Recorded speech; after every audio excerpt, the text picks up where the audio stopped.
Now remember that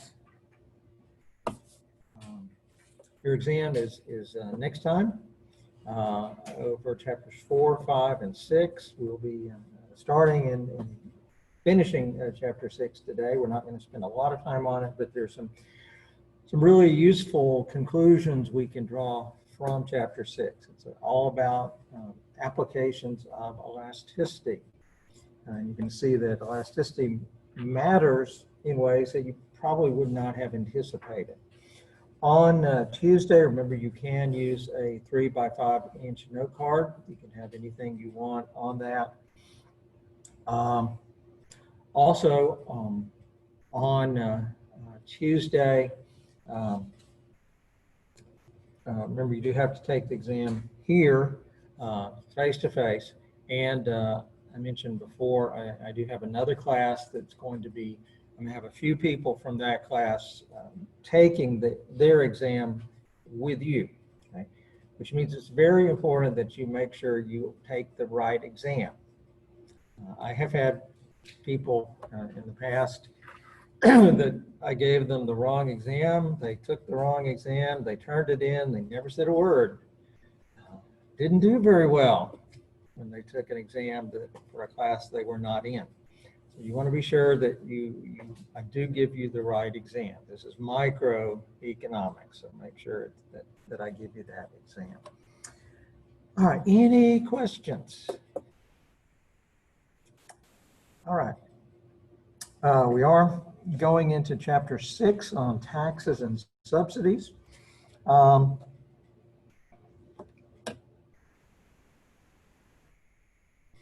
And we're not talking about all kinds of taxes. Government, has all kinds of taxes, income taxes, and lots of different things.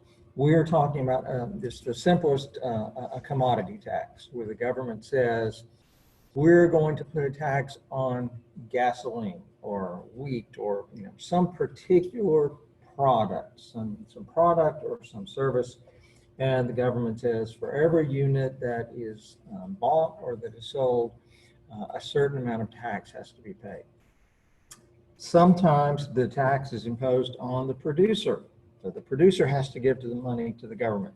Sometimes it's imposed on the consumer. So the consumer has to give the money to the government.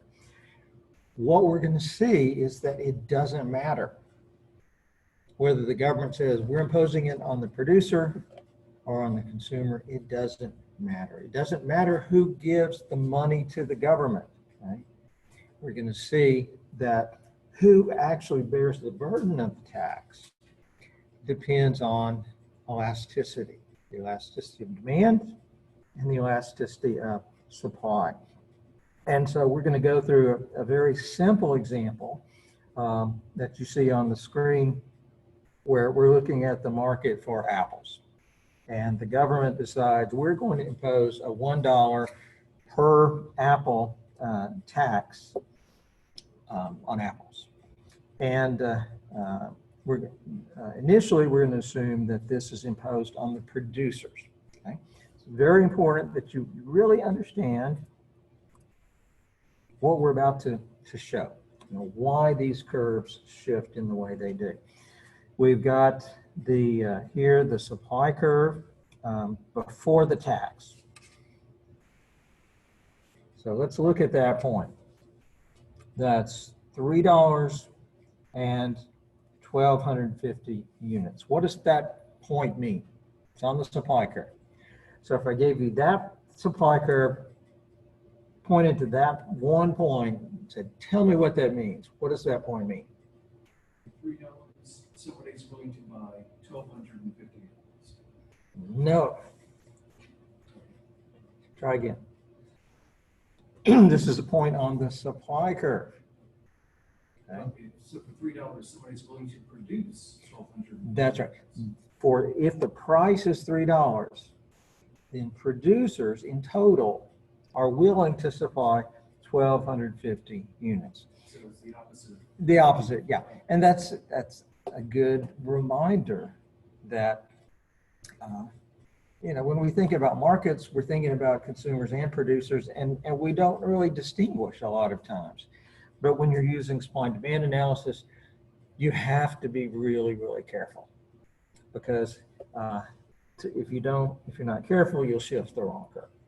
So here, yeah, as you said, that point means that we can read it. Remember, going back to chapter 4, we said we can read it, the curves horizontally or vertically. We can say, if the price is $3 per unit, then producers will be willing to supply 1,250 units. We can also turn it around and say, if we want producers to provide 1,250 apples, what do they have to receive? They have to get a price of at least $3. Now think about the logic. If we now impose a $1 tax on the producer, that means his cost of production now go up, because he has all of his costs before, plus now he has to give $1 to the government. So if he requires receiving $3 and getting to keep $3 to motivate the producers to produce 1,250, now that there's this extra $1 tax, what price is going to be necessary to motivate them to produce 1,250 units? $4. Okay? You impose a per unit tax, commodity tax, on apples.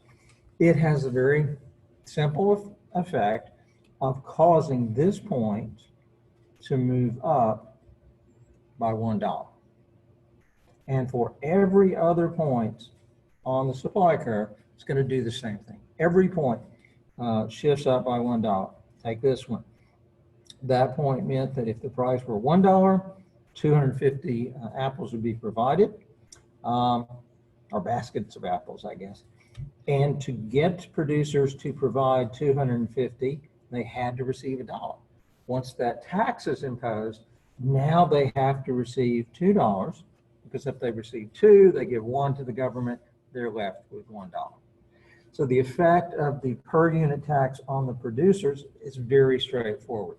It shifts the supply curve up vertically by $1. So notice these two supply curves are parallel to each other, okay, because they've all moved up by $1.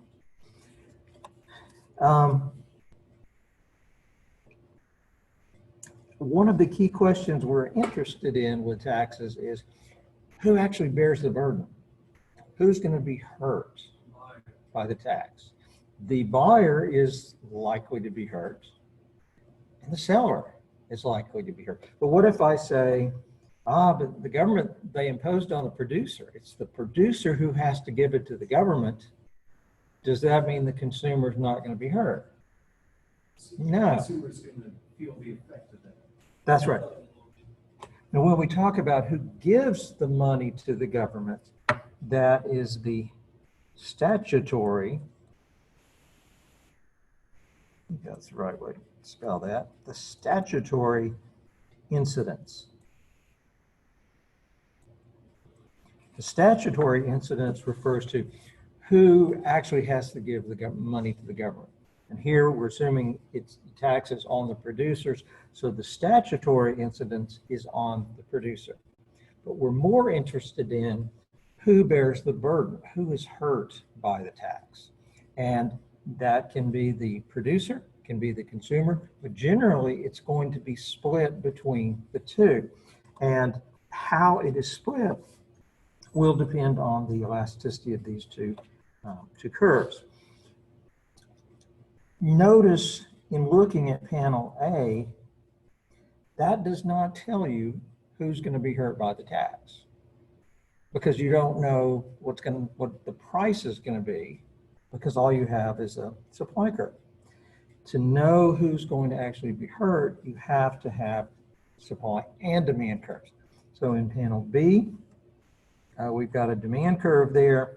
You can see we started out point A. The price was $2 per apple. So that's what the consumers were paying. That's what the producers were receiving.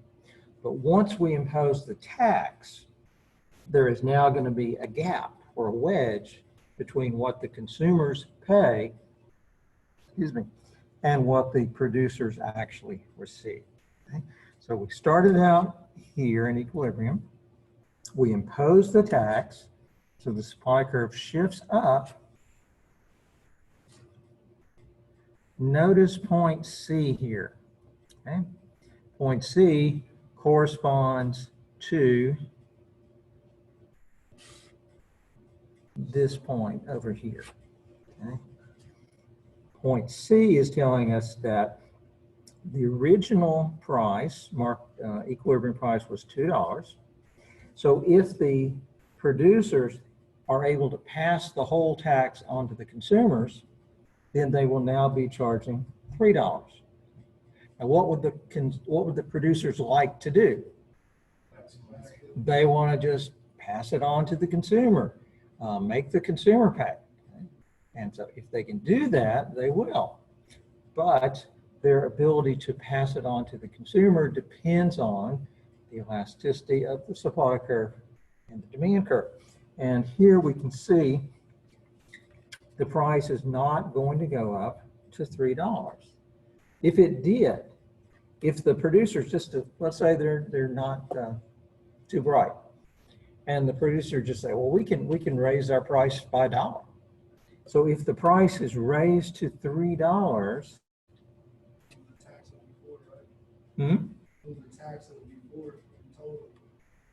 well, no, we're there.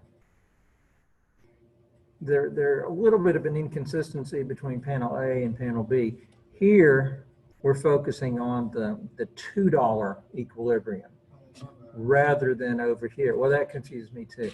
So if they say we're going to pass it on to the consumer and they raise their price by the full amount of the tax, the price will be $3. Producers will still be willing to produce the same quantity as before, 700. But what's the problem? It's no longer equilibrium. Right? The problem is the law of demand. When they raise the price from 2 to 3, consumers now don't want 700, they want this much smaller quantity. And so if they were to raise the price, there would now be a surplus, and or if they were to raise it all the way to 3, there would be a surplus, and that surplus would push the price down.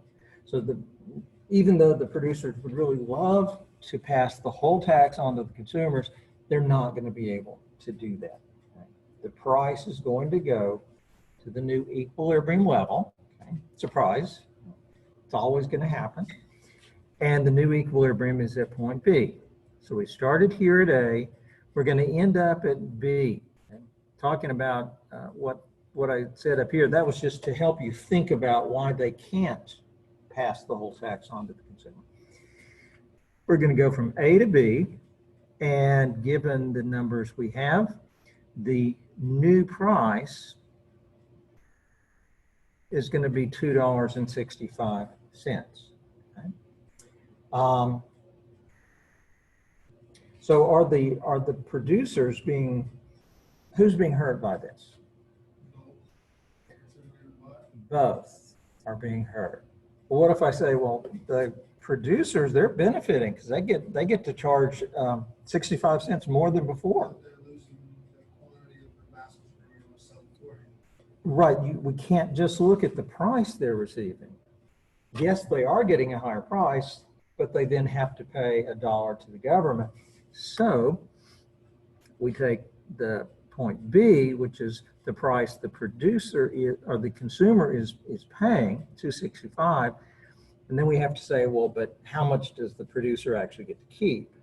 And we read down by $1 to get to here, and we see the price that is actually received by the seller. Okay?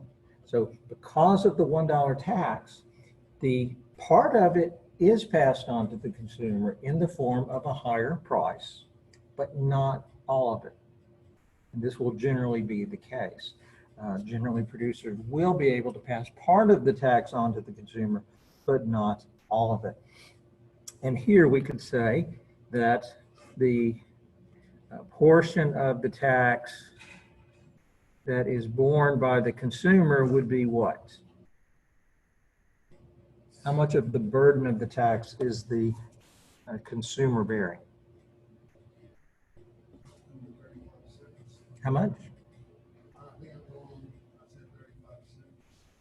No. If you're a consumer in this market, before the tax, what were you paying? $2. After the tax, what are you paying? $2.65. So consumers are bearing 65 cents of the tax. So it'd be 65% of this tax. Okay. So how much are the producers bearing? Clearly, they must be bearing 35 cents of the tax. Tax is $1, and somebody's bearing that whole dollar. It's being split between the two. So consumers are bearing more of the tax. Producers are bearing some of it, but they're not bearing as much. And how did we figure that out? We started with a market in equilibrium. We shifted the supply curve, and we observed what the new equilibrium price was. And we observed how much of that new price were the producers actually getting to keep.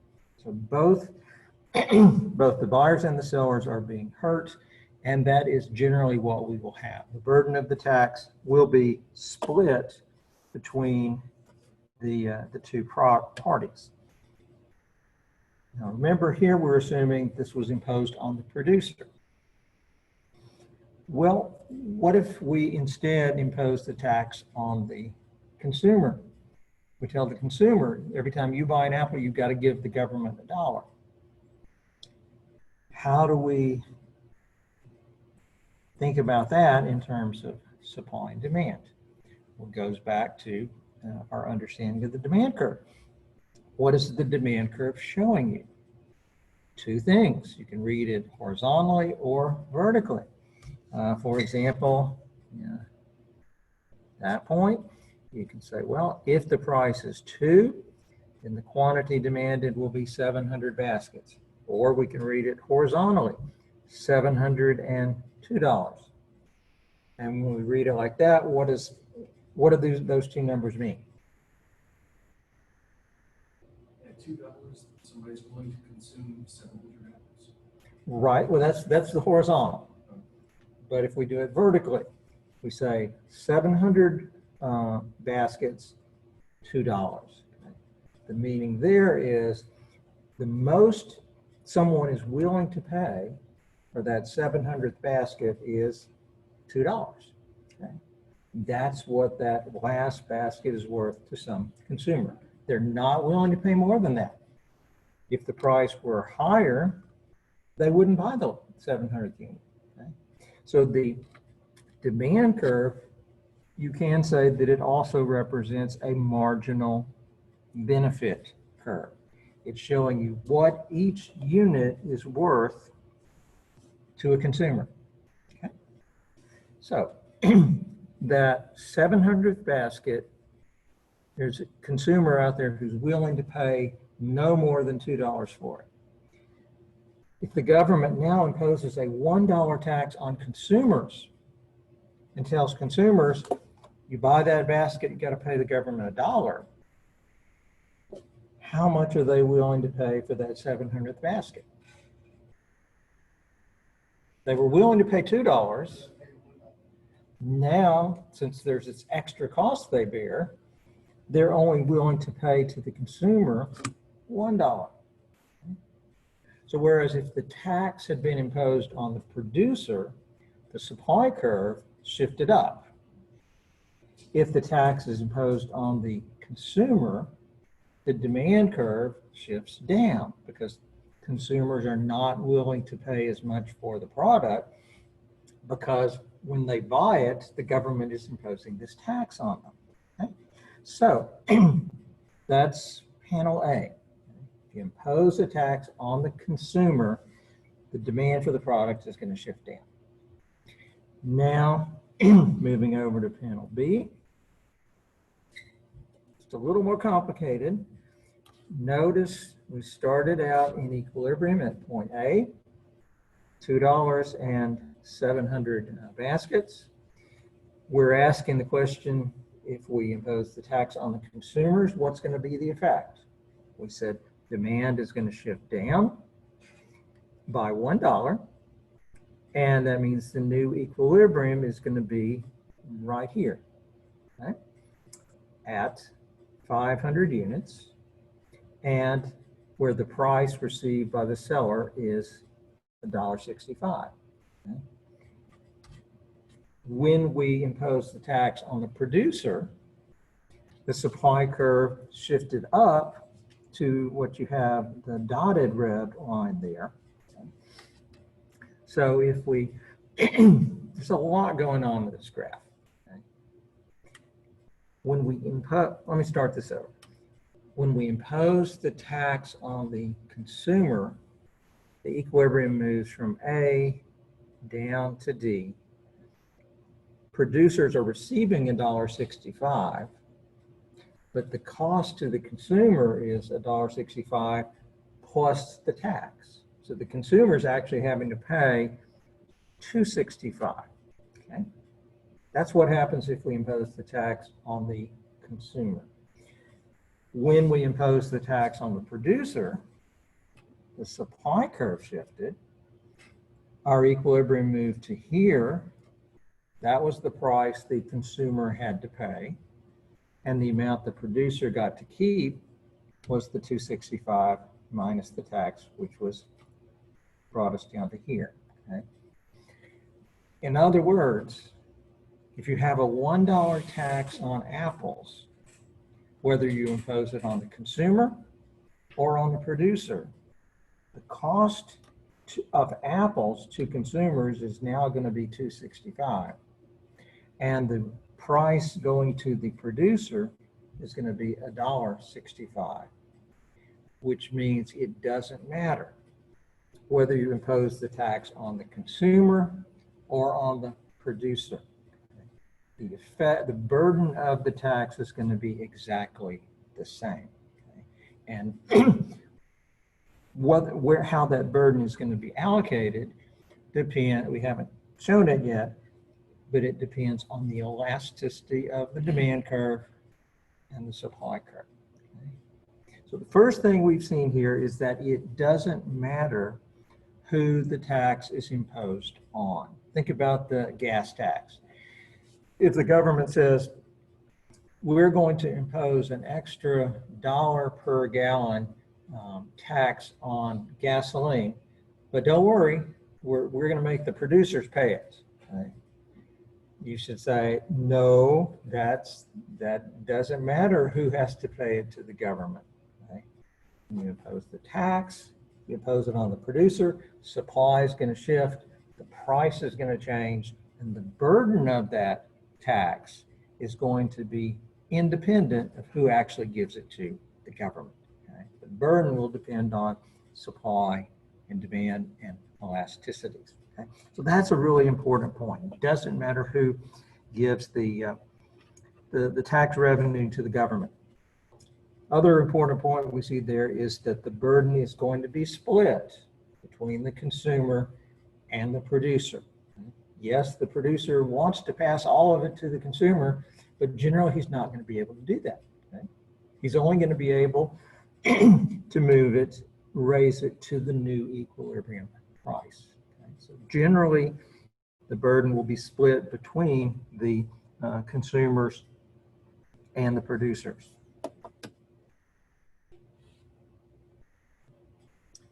And the book gives you a they call it a wedge analysis, which is I've never seen another book that presents it quite like this, but I think it's very, very useful.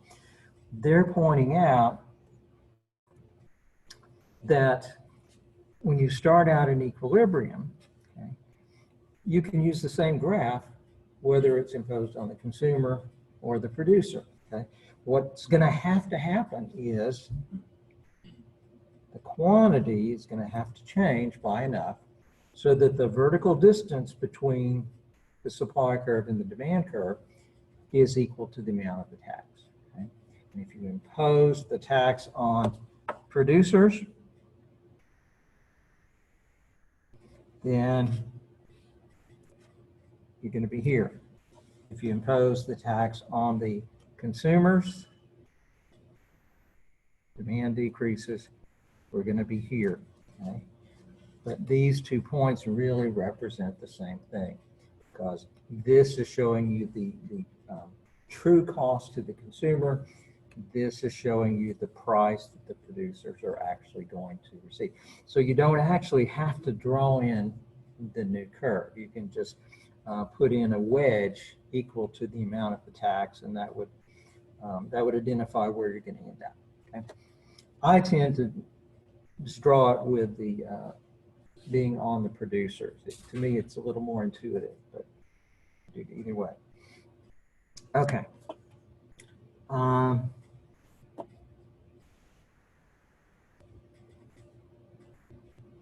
Now we want to consider, we've already said that the burden is going to be split between the two.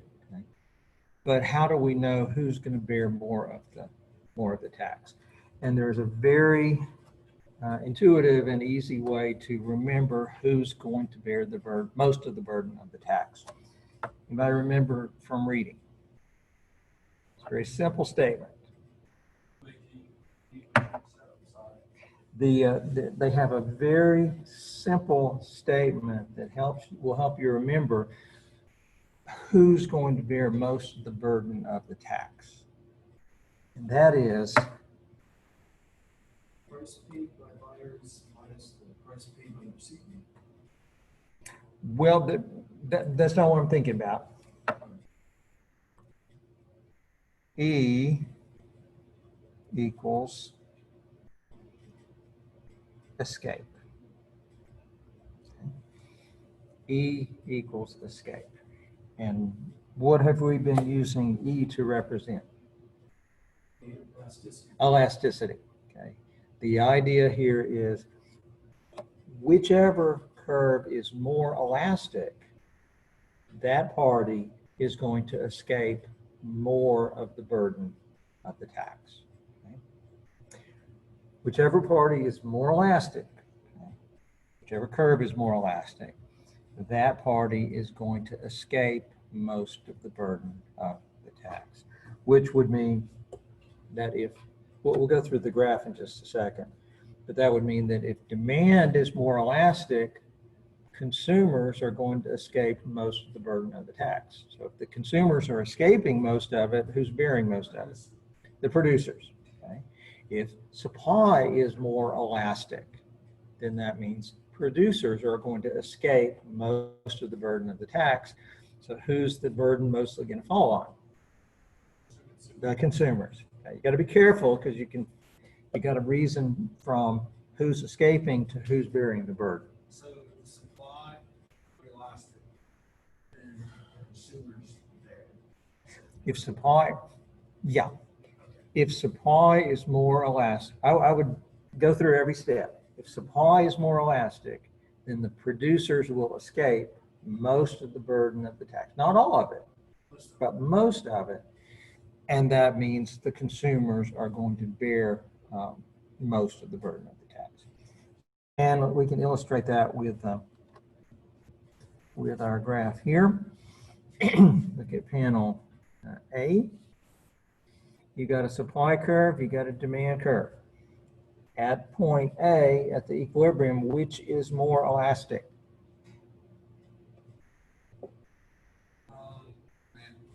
Demand, remember, whichever, at a given point, whichever one is flatter is more elastic. So you would look at this and say, okay, demand is flatter. That means demand is more elastic.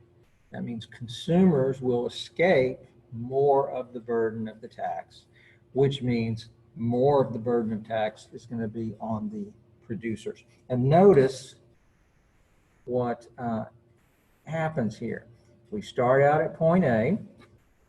The you got your wedge there, which would be the amount of the tax. Okay, if you want to put in the new supply curve, you can.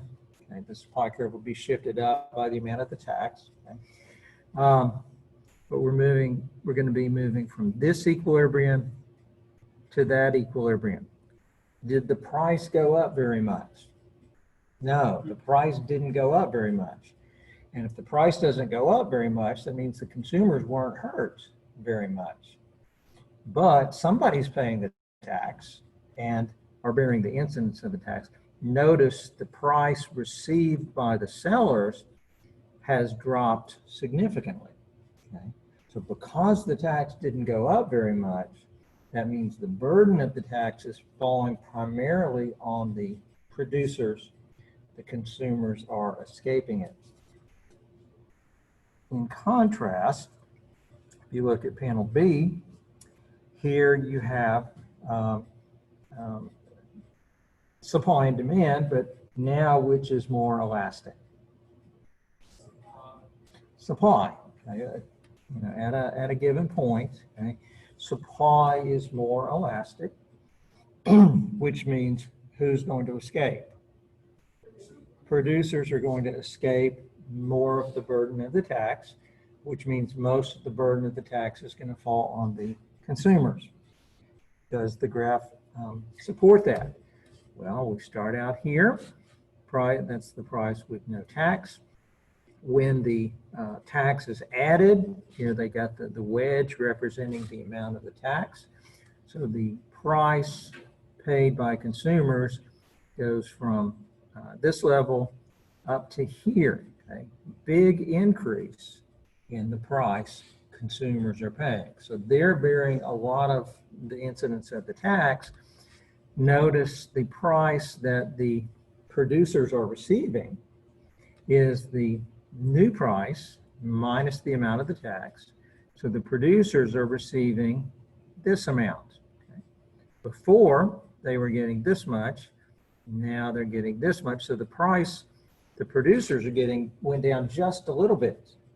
Producers are not being hurt very much by the tax. It's the consumers who are bearing more of the tax. Okay? So remember that rule. E equals escape. Whichever party has the more elastic curve, they are going to escape the burden of the tax, most of the burden of the tax, and the other party is going to bear most of the burden. This analysis, it gets pretty complicated, as you can see, but if you remember that shortcut, it will help you a lot. Okay.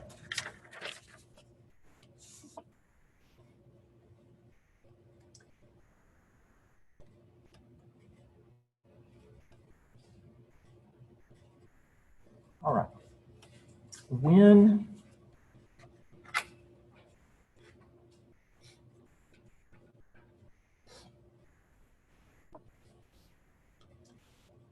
you think about the cost of a tax, what's the cost of an apple tax? If it's $1 per apple, what's the cost? What do you think of?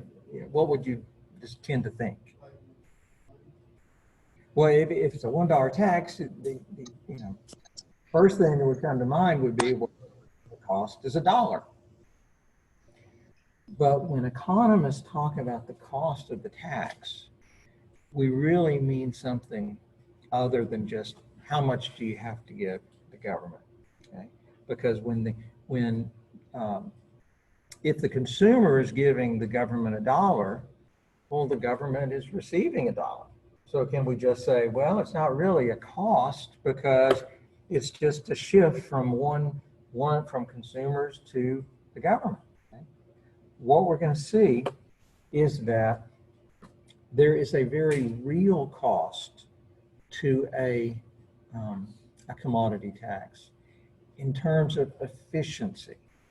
When we impose a tax on something, it makes the outcome less efficient. And this is really going to help us to understand things we've already talked about before. Okay? in the panel on the left, this is just typical market. There's no tax. Got a demand curve, a supply curve. Got our equilibrium. We're producing 700 baskets. Price is $2. The green area, what does that represent? Consumer surplus. Consumer surplus. What does consumer surplus represent? The gain from trade. It is the total gain going to the consumers. Remember, we defined consumer surplus as the difference between the most they're willing to pay and what they actually have to pay. So we said, you know, I think I said, if I'm willing to pay $6 for a cup of coffee and I only have to pay $2, then I'm getting a $4 gain. A $4 gain because I got something that was worth a lot more than I had to pay for it. And we said one of the nice things about a market economy is that when we end up in this equilibrium, the gains from trade are at a maximum. Because for, you know, think about the first basket. You've got some consumer out there who's willing to pay this really high price. You've got a producer who was willing to accept a really low price. So you have this huge gain from trade. And part of that gain would be consumer surplus and part would be producer surplus. And for the second and third, all the way out to 700. Okay? On all of those units, each basket is worth more to the consumer than it costs the producer to produce it. So there is a gain. And we said, even though there's nobody trying to maximize that gain, the producers are trying to make as much profit as they can, the consumers are trying to get as much benefit as they can. But we said in equilibrium, when we're here, that consumer surplus plus the producer surplus, that in total, that gives us the gains from trade.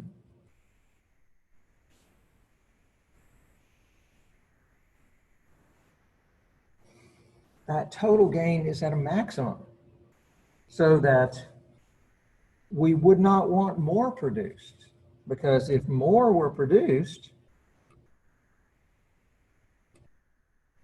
the cost of producing the extra unit would exceed the benefit to the consumer, and that would be wasteful. So we would not want more, but we wouldn't want less either, because on all the first 699 baskets, there is a gain from trade. There's a benefit to society. Both the consumers and the producers are benefiting. Okay? The market outcome, the equilibrium outcome, is giving us the greatest possible gain. But now think about applying what we've just done. If we impose a $1 tax on apples, that's right, we're going to lose a portion of those triangles. We started here, and the total gain from trade was as big as it could be. When we impose this $1 tax, we know quantity produced and quantity consumed is going to drop from 500 to 700. Those last 200 units were worth more to consumers than they cost the producers to produce. There was a gain. Did we mark it off over here? Okay.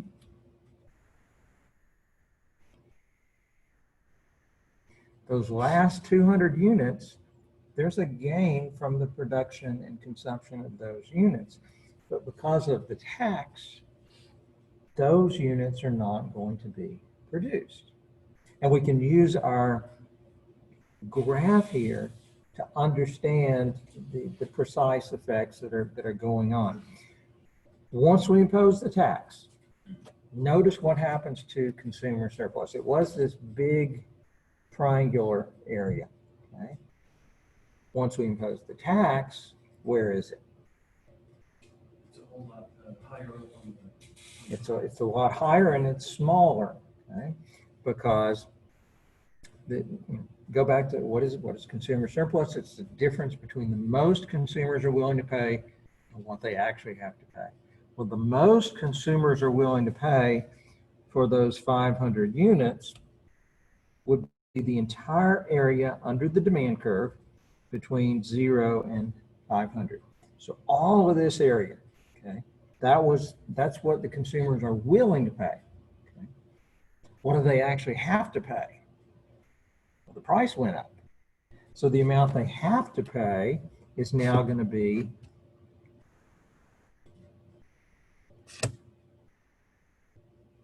that rectangle. They have to pay more per unit than before, and they're not getting as many units as before. So the consumers are willing to pay all of this area.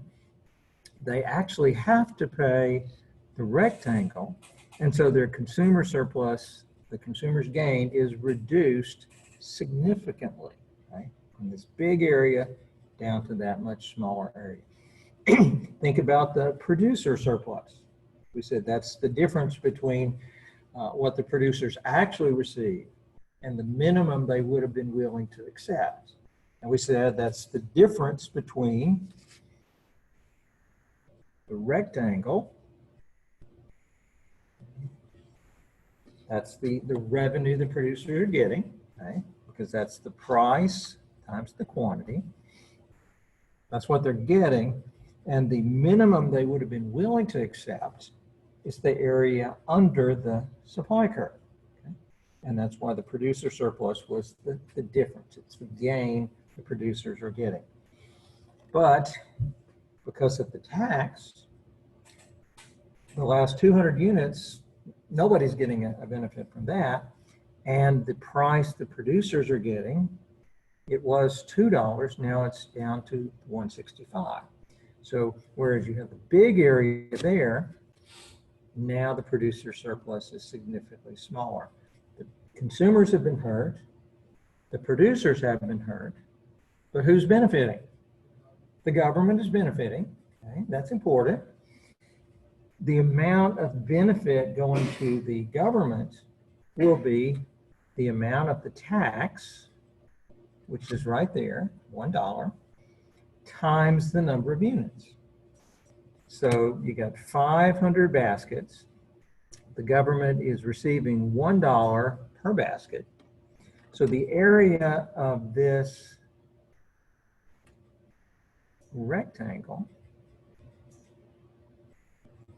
is the tax per unit times the number of units. That's the total revenue, which here is 500 units. Okay? So notice the consumers have lost something. The producers have lost something. The government has gained something. Okay? If you look at what the consumers and producers have lost and compare it to what the government is gaining, what do you see?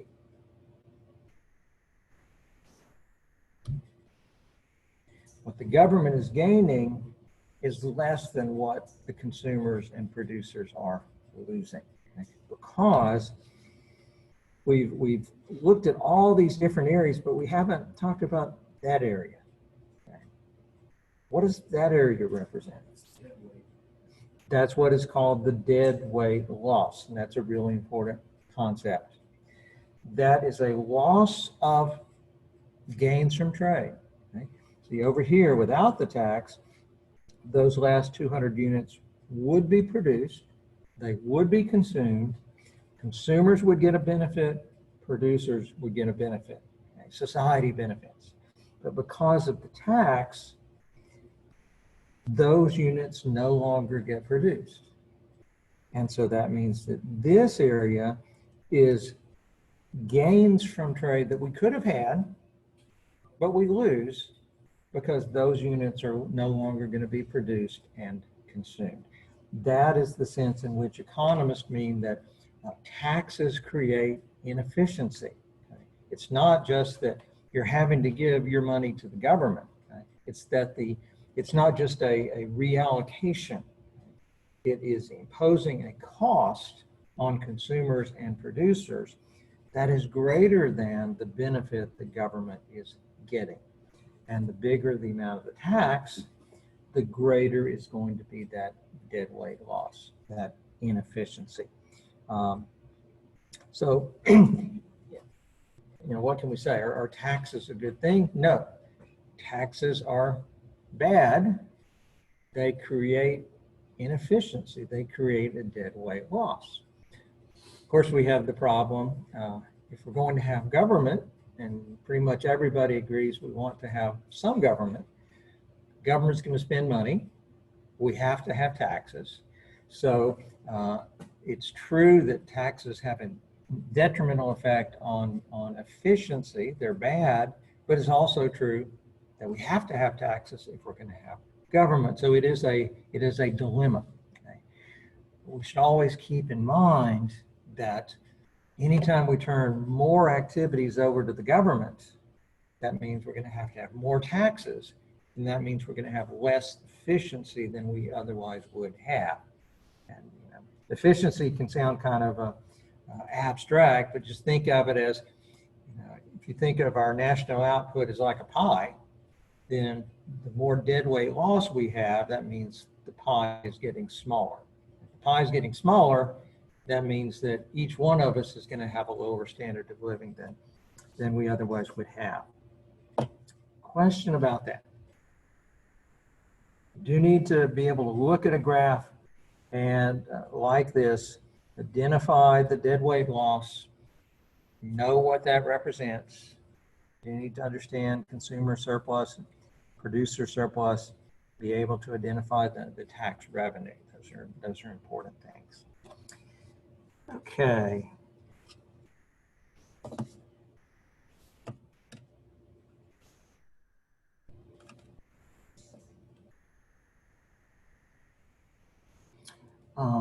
One other point on the size of the deadweight loss.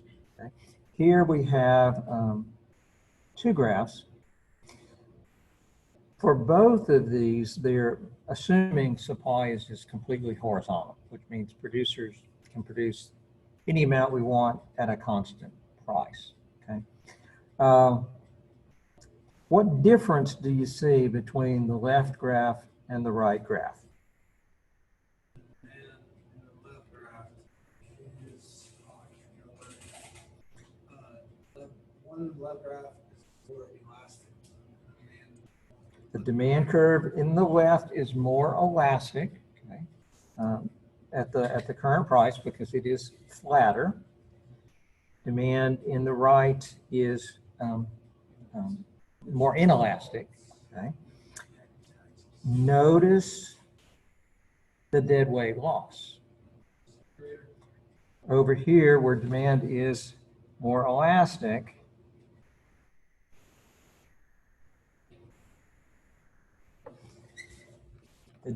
notice the deadweight loss is due to, or depends on, by how much the quantity declines.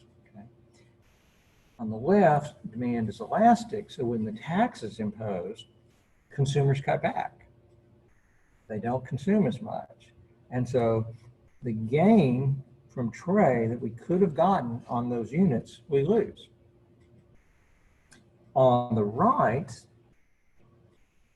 where demand is more inelastic, you impose the same tax. Look at the size of the deadweight loss. I'm sorry? It's smaller. It's smaller. Okay? The deadweight loss will be smaller the more inelastic demand is.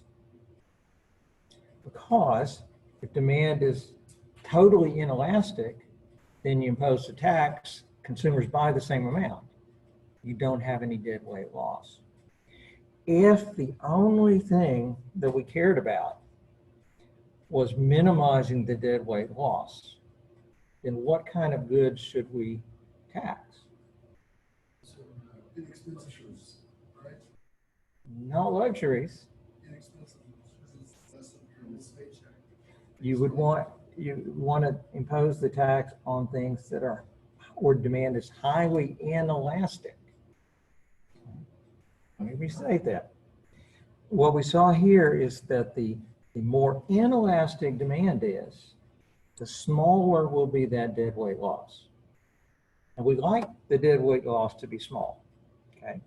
So if that's the only thing we care about, then we should impose taxes on products where the demand is highly inelastic, because that's what we have on the right, and we get a small deadweight loss, okay?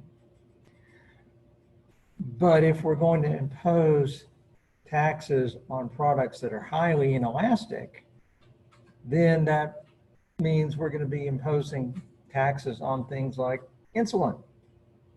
You know, if you impose a tax on insulin, that may minimize the deadweight loss, but in terms of equity and fairness, that really seems kind of immoral to be imposing a high tax on someone where they have to have it to survive. Okay? So the point here is that we don't like the deadweight loss. We can minimize the deadweight loss if we impose a tax on products where demand is highly inelastic, but there's also the equity and moral considerations. So we're not going to jump to the conclusion government should tax only things with low elasticity. We're simply pointing out if the demand is highly inelastic, the deadweight loss will be small, and that's something we should take into account. But it doesn't tell us what should be done, because there is a moral dimension to that. Also, we can say that if demand is high, you can't really see it from the graph.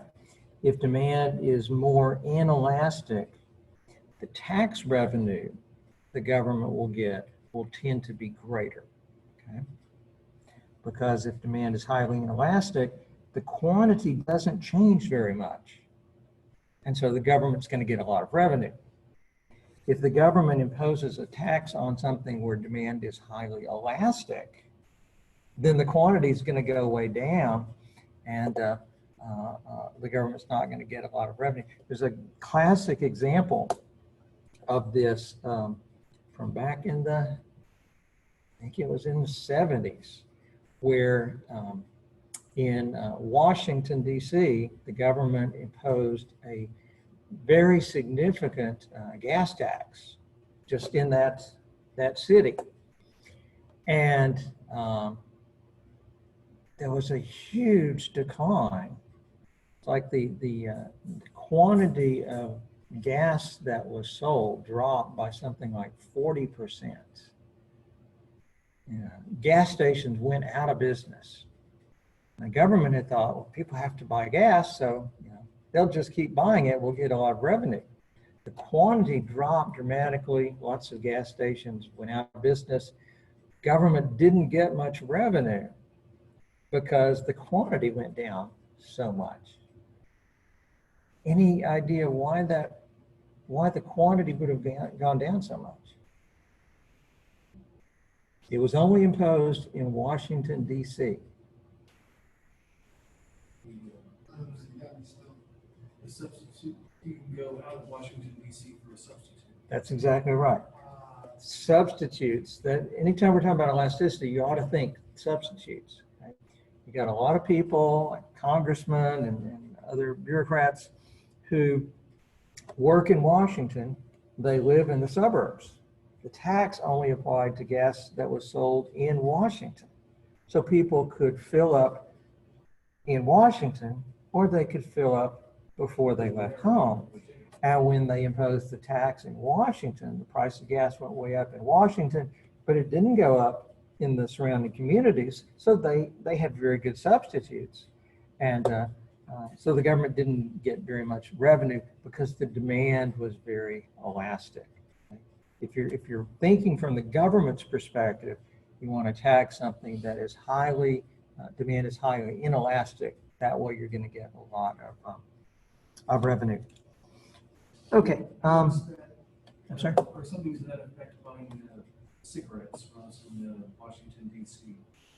I was paying what would be crack prices for a pack of cigarettes in Washington, D.C., but in Virginia and Maryland, I was paying, I think it was $7.50, $8.50 at the time, but then getting into D.C., $15.50, $17.50 for a pack of cigarettes. So, I would just stop in Maryland and then buy a pack or two. Yeah, if you didn't hear that, he's talking about the cigarette tax in Washington and the surrounding areas. So it'd be exactly the same thing. And government officials, when they're thinking about what kind of tax to impose, they need to think about how elastic is demand. Okay? But what are the chances they're actually going to even be familiar with the concept? Probably not. But you can have some very unexpected consequences if you don't think through these things. Okay. Last thing we're going to talk about in this chapter is subsidies. What is? Hold on.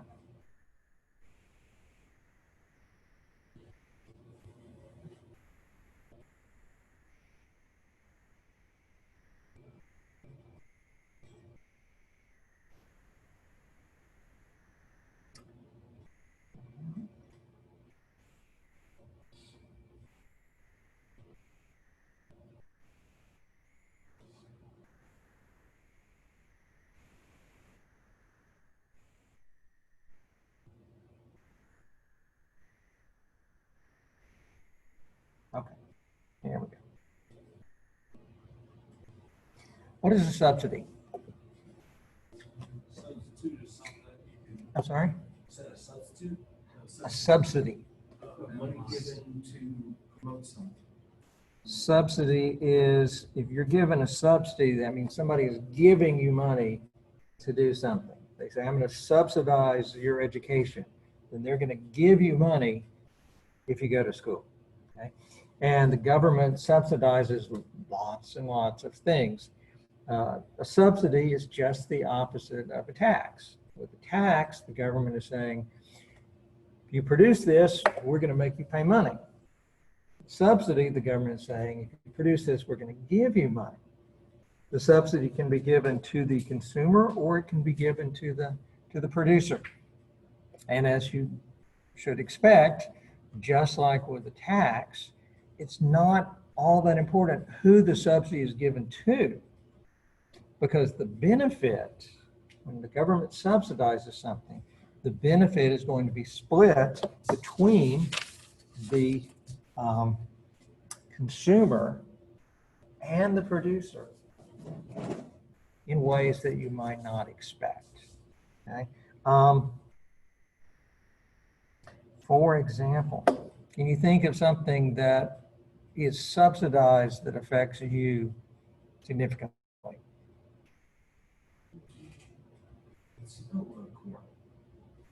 Corn, okay, that is ethanol. There's a subsidy for ethanol production, but even more important for you is education. Okay? The government subsidizes education in a lot of different ways. Do you benefit from that? How much do you benefit? You may be surprised. Let's say that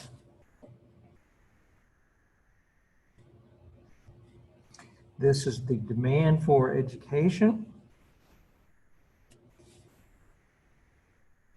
I've got a nice graph of this that I forgot to find, so I'll have to draw it. Say this is the supply of education. This is demand for education. Let's say that the tuition for a semester, we'll say it's $10,000.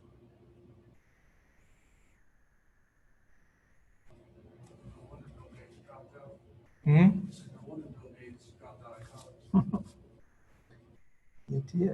Bill Gates was studying economics.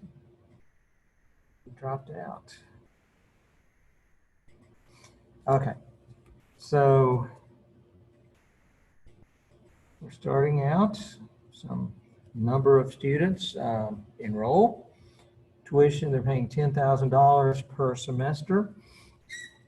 Now, the government says, that's tough. That's tough to pay that much. So we're going to help students. We're going to enact a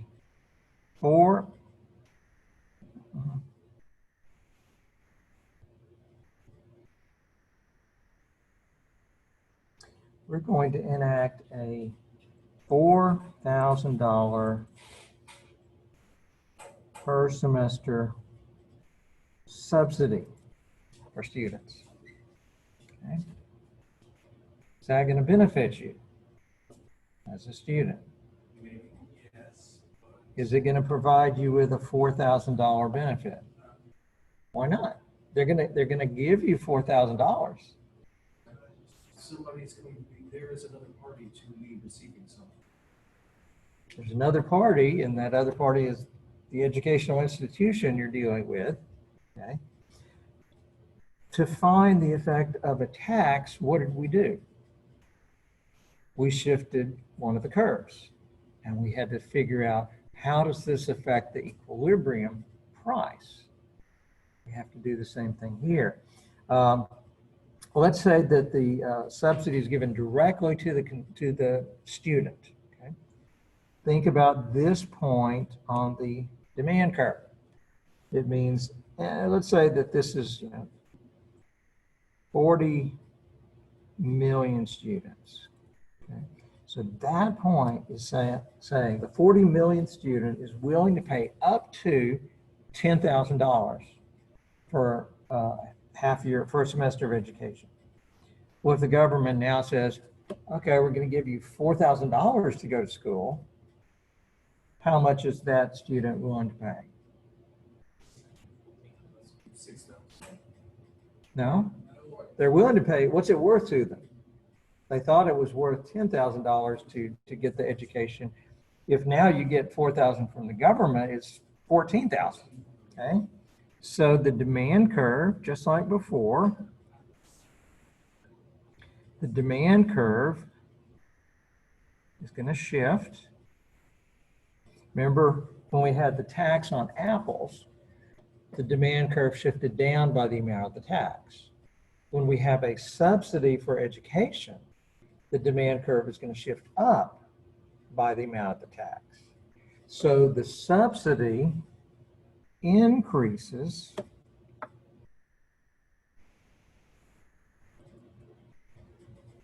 the demand for education. The cost of going to school is now lower. And anytime the demand for something changes, it's going to affect the equilibrium. So whereas we started out here, the new equilibrium moves over to here. Okay? And what are the effects? Well, it looks like the quantity is going to go up. More people go to school. But what about the tuition? It's going to push tuition up. Okay? By how much is the price going to go up? Well, that's going to depend on the elasticity of the supply of education and the elasticity of demand for education. Here, just for purposes of illustration, let's say tuition goes up to $12,000. Okay? So who's benefiting from the subsidy from the government? The students think, I'm getting $4,000. The government's helping me by $4,000. But the other side of that is all that government assistance is doing what to tuition? It's pushing it up. So yeah, before it was costing you 1,000. Now you're getting 4,000, but you're having to pay an extra 2,000. So the cost, the benefit to the student is only $2,000. And who's getting the other 2,000 of the subsidy? The educational institution, which is why one of the biggest lobbies in government is higher education, because if the money is given to students and the demand for services of educational institutions goes up, and we get to charge more. Okay? So in this case, half of the benefit is going to students, half of it is going to the educational institutions. But what if, go ahead. So I understand that. So we were first off paying $2,000. They gave us $4,000. So then the institution gets two, but then it also jacked up 10,000 to 4,000. Well, the institution is getting, they were getting 10,000 before, now they're getting 12,000. Correct. So the institution's benefiting by 2,000, the students are benefiting. 10,000 we originally had to pay before you gave us $10,000. I missed that. So we're still paying the $10,000 that we would have to pay before you gave us the $4,000? No, I'm saying that once you put the subsidy into effect, now the price is going to be 12,000, Yes. but you've got 4,000 from the government. So the student is better off. Oh, so we're paying 8 Yeah, taking everything into account, you're only paying 8. So you're benefiting from the subsidy, but not by the 4,000. You're only getting part of that benefit is going to you. Part of it is going to educational institutions. Okay. Now, think about what if, big thing we talked about today is how important elasticity is in determining the incidence of attacks. Who benefits from the subsidy is going to be the same, work the same way. If I can get this to work. What if you had a fixed capacity at the educational institutions? What if there's a fixed amount of seats and they can't enroll any more people? Okay. That would be perfectly inelastic supply. Okay. So this is going to be exactly the same as before, except now we're assuming that the supply curve of education is perfectly elastic. Okay? Perfectly inelastic, it's vertical. Okay? If you now impose the $4,000 subsidy, supply shifts up just like before, okay, by $4,000. But what happens to tuition? And it goes up by how much? It goes up by $4,000. If the supply of educational services is fixed, if the institutions cannot expand, if they cannot enroll more than their current amount, okay, then even though the $4,000 subsidy is going to students, the only beneficiary would be the educational institutions. Okay? Students have more money to spend, but they're going to have to spend all of that extra money on the higher tuition. Now think about one other thing. What if the subsidy isn't given to everybody? If you don't qualify for the subsidy, then it's not just that you don't get the subsidy, it's you're going to have to pay higher tuition caused by the subsidy, but you don't get the subsidy. So some students are going to be worse off because of the subsidy. Okay? And this applies not just to education, anything, healthcare. Okay? If you have government subsidizing something, it's going to tend to push the price up. And if you don't get the subsidy, then you're going to be actually worse off than before. So if it's very elastic, whatever you say that, then it's gonna be, it could possibly be worse off for you down the road, takes some time, it could be worse. If supply were perfectly inelastic, then all the benefit goes to the educational institution. None of benefit goes to the student, and some of the students are actually going to be a whole lot worse off because they're having to pay a higher tuition, but they didn't get the subsidy. Now, what if the supply of educational services was very elastic? And the student would see the higher benefit. Then tuition would not go up by very much. Most of the benefit would go to students, relatively little would go to the universities. Okay? So again, we see elasticity is really, really important on things that most people wouldn't think of. Okay? But when you start taxing something, when you start subsidizing something, the true beneficiaries can be very different from the people you thought you were taxing or trying to help. Okay, that is all we will cover on chapter 6. So we'll have the test next time. And then the next class period we will start in on chapter 7. Yeah, I really wasn't. I'm sorry? I really wasn't that complicated. Well, good. It's well, so I had a student one time who said, he read a chapter, he said, chapter 6 wasn't this book. He said, it's not that complicated. It's really not. I had to read it 6 times, but it's really not that complicated. And sometimes that's the way it is. You have to read it over and over sometime, but then eventually you see, that's not really that complicated. But today, when you use book, it says like keyword reading chapter. I got to each one already. All right. Well, let me know if you have any questions. Have a good one. You too. I had a couple of questions. Okay.